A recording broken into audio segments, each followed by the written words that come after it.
Hi, Matt Stoutenberg with Peak Power here, and wanted to take a minute and cover something that is widely misunderstood and feared, and that's called mechanics liens. Oftentimes homeowners are scared to death of the word lien. Let me break it down in a really simple manner. They're not something to be scared of if you intend to pay the bills.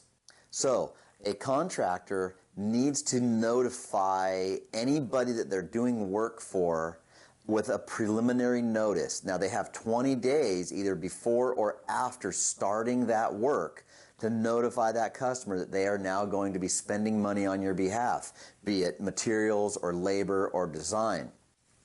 That preliminary notice is not a bad thing. All it is a piece of paper that says, hey, I'm getting ready to spend some money on your behalf based on this contract that you signed.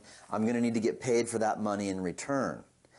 Now, the ability to manage those mechanics lien rights are, anytime you make payment, all you have to do is request a waiver. It's called a conditional or unconditional lien release. It's basically a receipt that says, I've paid for this.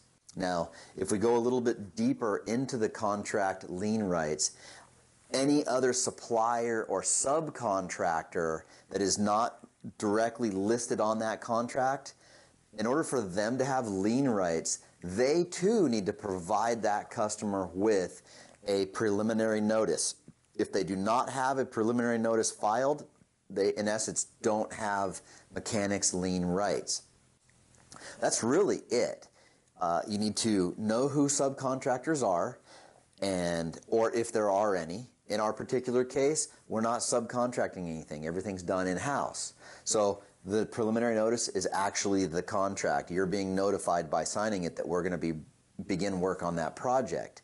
And if you have a payment, you have the right to ask for a conditional or unconditional lien release. Typically, the conditional lien release forms are when there are still payments due.